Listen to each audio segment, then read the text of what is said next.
Oh, well, I saw you kind of hyping yourself up after one of your blocks. And so I was curious, is there, like, which language that you speak seems to lend itself best to those types of moments? English for sure. I couldn't be saying anything in Finnish. Like, that would just feel weird.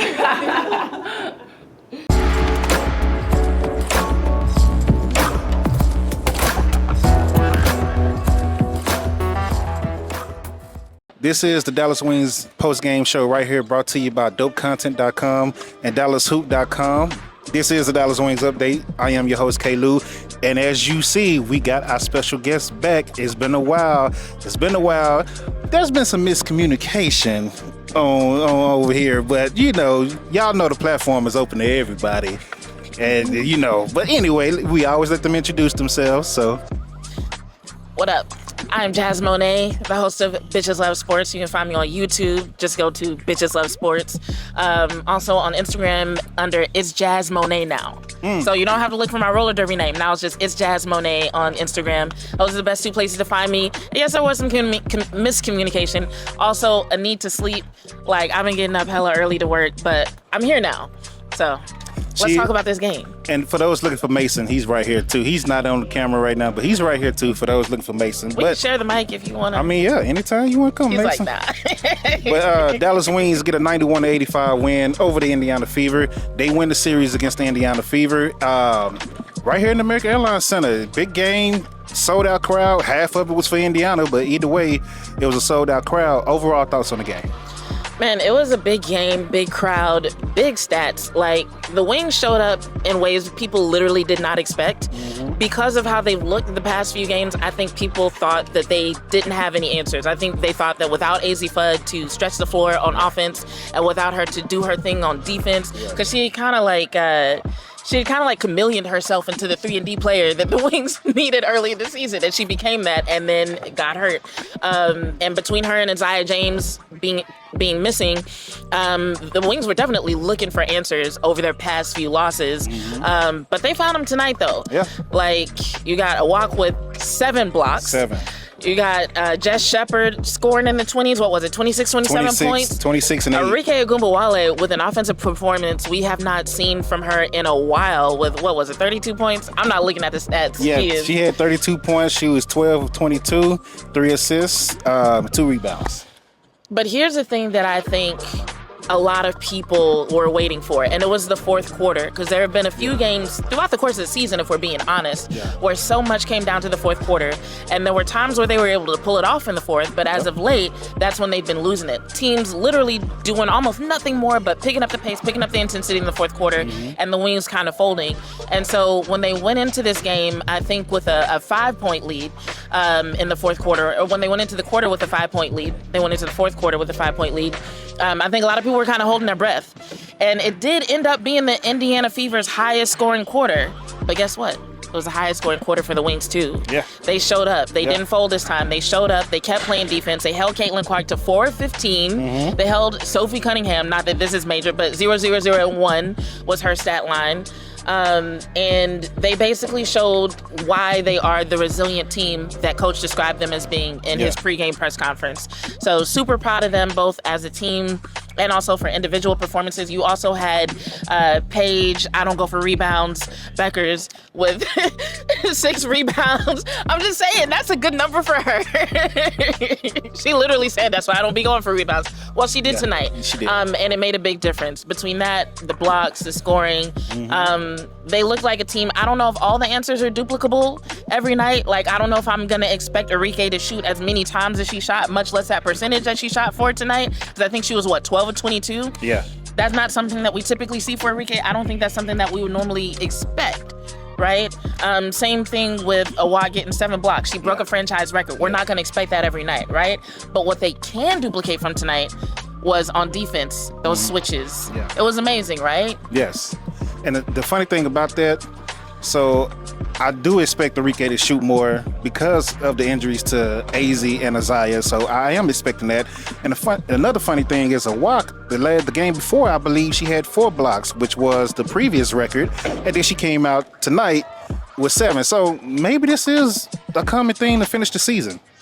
7 though? Not 7. That would but be wild. at least 3. At least 3 a game. I mean, at least 3, considering her length, yeah. Yeah. Like, her length is ridiculous. Even that Euro step she did because of those long-ass legs, I was just like, Jesus Christ. Like, did she not go from the top of the key all the way to the All the way to the rim. All the way to the rim. Like, what the hell, bro? it's ridiculous. So, she's definitely capable of pulling off some amazing things. So, I mean, maybe she'll impress us. But as far as Arike, though, I understand what you're saying about, like, somebody's got to fill in the shooting. But historically, when it comes to her being high volume, like, it doesn't usually come along with a high percentage. So do you want to see her revert back to being that high volume shooter right now? Or would you rather see her revert back to just driving to the basket like she was doing in the previous games, and then outside of that, like, passing the ball, so on and so forth? Or do you actually think she can, like, keep her percentage up if she keeps taking the close to the basket mid-range shots that she's been taking? So that's what you're looking for. Don't settle for the step back 3.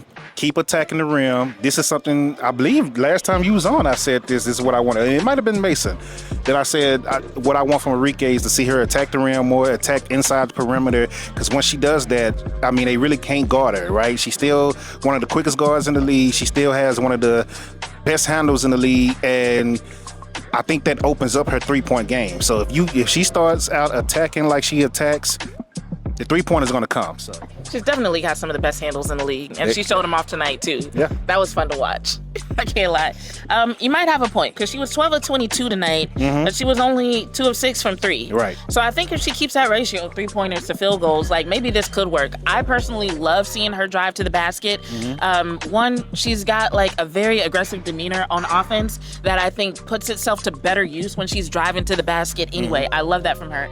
Then she's one of the team's best free throw shooters. So anytime she starts driving to the basket, you can kind of depend on her to have, like, a high scoring game. I think there was a game recently where she didn't even make most of her field goals, but she ended up making like 13 or 14 free throws because she kept getting to the line. Right. So it could be a strategy for the rest of the season.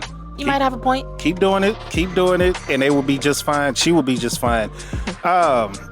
Real quick, Dallas, Walker's a free agent this year. You need to sign her. I'm just putting it out there. We've been praising the Walk since the beginning of the year. Y'all need to go ahead and make that a priority before really anybody else. You can't let a young talent like that go. I'm laughing because I was sitting in between Nat and Melissa. Yeah. And I actually brought that up. I was like, I think Awak playing for her next contract. She is putting what she needs to put on film to make sure she gets her bag. And I would love for her to get it here in Dallas. Yeah. But I can't speak to what her desires are. But she seemed like she was like, you know what? I need some better film out there. I'm not hearing the numbers circulating that I would like to hear.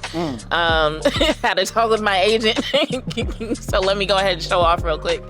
And see, we got a better response from Coach about a walk tonight. You know, it was kind of weird on that Zoom. I thought my Zoom froze before the Golden State game, and it just, I don't know how to explain what happened there. I don't know if he heard the question or what. I don't know what it was, but it was just weird. So, better response tonight. The players talked about taking this game personally after losing the last game in Indiana, so that was great to hear. Another thing is that kind of stood out to me from post game was it was almost like if we didn't have the injuries and Alana didn't get into foul trouble, we wouldn't even seen this lineup the way that we saw it tonight. So we've been talking about lineups all year, and it was basically forced on his hand tonight, and this is what happened. Yeah, no, I kind of peeped that. Like, when he said that, I was like, okay, so what you're saying is, but, you know, sometimes you kind of have to read the room when trying to squeeze in follow-up questions like that, especially a full press room. So for those of y'all wondering, like, why nobody asked that follow-up, that's why. The room was full. Pam was calling on who she called on. But, yeah, he definitely mentioned in pregame that there would be a different lineup. Yeah. Because I asked him about the team and what they would need to do to find their defensive identity with AZ Fudd being out, because honestly it seemed like they didn't really have one. They did. Like, real talk, it seemed like they didn't really have one, even with AZ Fudd in the lineup. And so now that she's gone, it's like, okay, now it was almost like you have to start a lot of things over in terms of forming that. And so when he talked about putting in who he put in because Atlanta was in foul trouble, it's like, okay, you've got AZ out, Isaiah out, and then Atlanta gets in foul trouble today. So basically, this was a happy accident. That's what I got from it. And he was like, well, we'll watch some film and see. Hopefully the film will tell you to play that's why this. he was smiling so big. I haven't seen him smile like that in a minute. This was a big win. They needed this. They lost, 7 of the last 9? Something like that? It was something like that, yeah. I don't know why I don't... Wait, do I remember what it was before? Because I think before it was like 8 of 11. They had lost 8 of their last 11. So, yeah. It was a lot. It was bad. It was bad. Things are trending in the wrong direction. Big win. Then they got a game. It's not a cakewalk, but it should be an easier game versus Seattle at home, right? Seattle's tough. They got some young talent. They're tough, but... And they have size. Yeah, that's a game you should win. And then your schedule, compared to a lot of other playoff teams, is one of the easiest schedules to finish out the year. So you might have a little chance to kind of climb back up in the ranks, but we'll see how that happens. Yeah, I think the thing about that is there is no team that's truly a cakewalk in the WNBA this year. Yeah. I think what we're seeing is that a lot of the teams at the bottom, they either lack continuity, so it's like a newly formed roster, or they're just outright young, or maybe both, like Seattle. And so while it looks easy on paper because of where those teams are ranked, I think if anything, it'll be a chance for the Wings to hone in on what their identity is on both sides of the ball and actually prove that they can solidify their spot as one of the teams in the top 8 as playoff contenders. Because you can't sleep on any of these teams, but the way the younger teams and the teams that lack continuity tend to kind of lack certain things that they need to finish is usually what it is for most of the games that I've seen. I think the Wings can take advantage of that 100%. They have the experience to do it. They have the size to do it. They have the players and the skill set to do it. So if they can keep stringing all 4 quarters together like they did today, they should be fine for most of these games. So to end the season, they got Seattle, Portland, Connecticut, LA, Phoenix twice, Seattle. Yeah. Not bad. Those teams, like you said, size with Seattle, particularly, I think is the thing that concerns me the most out of all of those teams. Portland was tough twice. Yes, Portland was tough. But outside of that, those are teams that, in terms of matchups, the Wings have a lot of advantages. The teams that the Wings struggle against are the ones that play with both pace and physicality, right? That's why Indiana was a problem for them last time. That's why the Mystics actually turned out to be a problem, because the Mystics showed up with pace and physicality that I think the Wings weren't expecting, right? Yeah. With the teams that you just named, that hasn't really been an issue. And so while they do bring their own sets of skills to the table, I think when it comes to what's been a problem for the Wings, we don't have to really worry about them bringing that to the table necessarily. So I just turned around, my bad, y'all, but it's like some alarm going off that's been going off for a while. I don't know if y'all can hear it. I think one of the little forklift type trucks makes noises so nobody gets run over. Okay, well, good win tonight. Again, easy schedule. Not easy, but easier, right, to finish the year. I expect them to lose no more than 1. I would say so. Yeah, no more than 1. 1 might slip up. I don't think you should lose any of them, but I was looking for some wood to knock on because I was about to be like, as long as nobody gets, I was like, you know what? I'm just not gonna say it. Alana was limping to the locker room, and she just bad luck this year, man. She stays on the ground. She stays hurt. She stays getting hit in the face. I was happy to see her come back out, though. Yeah, she did. But even after the game, she was limping. Oh, was she? Yeah. I wasn't really looking after the game. So I was standing there right by the locker room, and she was limping pretty hard. So I'm not sure. Mason found him a towel. That's why I'm laughing. Sorry, I'm not laughing at a lot of being hurt. I'm laughing at Mason going and. Yeah, he's been looking for a towel the whole game, and he finally found one. I would show y'all the towel, but mine is in my bag over there. Oh, you got one? Yeah, I got one. Of course. Hold on, I'm gonna find it. We'll show the crowd. I ain't getting no towel. Where my towel at? I ain't getting no towel. So they had these towels at the game, and I was lucky enough to find somebody who just didn't want theirs. Must be a Indiana fan. They were an Indiana fan. Go find another one, Mason. And Mason found one, and that's why I was laughing, because I was like, where is he going? Mason spotted this thing way over there and then just hopped out of this section that we're in. I was like, what is he doing? And then I saw him snatch a towel, and I was just like, oh, goodness. No, I'm sorry. I'm not gonna get a towel. Maybe we'll find one on the way out. We'll get lucky. Man, that sucks. That's a good towel. Okay, well, Like when I finally make my new backdrop, I got this one. I got the one that that looks like a jersey. I got the one from African American Heritage Night. Yeah. So my backdrop is gonna be dope when I finally put it together. You like how you got all these towels? my towels are like from 2023. And I got the T-shirt that said "Play with Heart." I got that too. I got 2 of those. Hey, look, he got a. Which one is that? The Heritage? That's the African American Heritage Night shirt that they had. Yeah, sometimes you can find people who just be like, nah, I don't want this. And I'll be like, well, I'm in media. We don't have the option. Give me your towel. Well, I got an AZ Fudd opening press conference shirt. That's about it. But that's you know. See, that was back when I wasn't getting the emails. I get the emails now though. She does, and she's been killing it on YouTube, so make sure you follow her. I really have nothing else on tonight's game. Good bounce back game for Jess. Good throwback game for Arike. A walk, man, she got a point to prove, and she's proving it. So I want to see more. I want to see more. Paige. What's funny, her and Caitlin went 29-29 last game, and both of them was kind of shut down. It was just a whole bunch of missed shots and attitude from them two tonight. I think both teams came in with the same plan. I think Indiana thought that they could, and honestly, a lot of teams have tried this. It doesn't always work, but a lot of teams have tried the strategy of shut down Paige, force the rest of the team to win the game. And Dallas, I mean, coach admitted that was part of their plan, and so basically they were both neutralized in a way. What did Paige get? And that's why Paige got 13 points. So. And that's why I expect Arike to do what she did tonight more going forward, because they are going to double Paige. They are going to send a blitz towards her.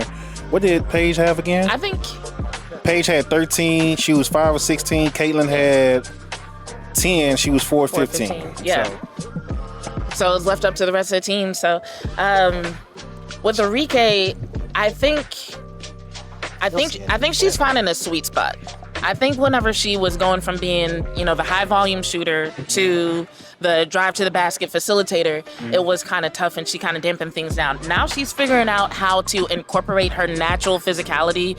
And I mean, if I'm being honest, combativeness. Like Arike is a competitor and you can see her aggressiveness on the court. And now that she's figuring out how to combine that with her facilitation, with driving to the basket, it is really, really working. Yeah. So yeah, I like that demeanor from her. And I think if she can keep that up, even if she's not shooting a lot, she can still be very useful for the team. But if she can shoot a lot and do what she did tonight, even better.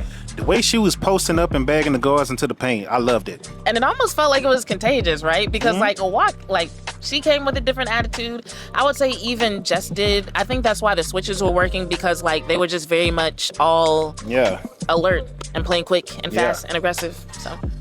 Yeah, but I got nothing else. Look, if you wonder why sometimes I'll be over here leaning back or something, that's because we've been standing up for 4 hours straight. And by the time we do these post games, I'll just be like, all right, my legs are just ready to go. But other than that, it was a good game. Fun atmosphere, great atmosphere. Once again, this is your host, K. Lou. This is the Dallas Wings post-game show, brought to you by DallasHoop.com and DopeContent.com with the K. So make sure you spell it with the K. And then our special guest, let them know. Jazz Monet with Bitches Love Sports. Just type in Bitches Love Sports Podcast on YouTube, and it's Jazz Monet on Instagram. She's been killing it. Any other thoughts before we get off? Nah, that's it. If you're one of my audience members and you're watching this, just know I'm gonna be out of town. I might do something Sunday night, but I might not be at the game on Sunday, so it might be a few days before y'all hear from me. See, they gonna be mad now. See, she come on here, she come on this platform and announce that she ain't gonna be going live. They gonna be mad at me now. You're like, it's your fault. It's a few days.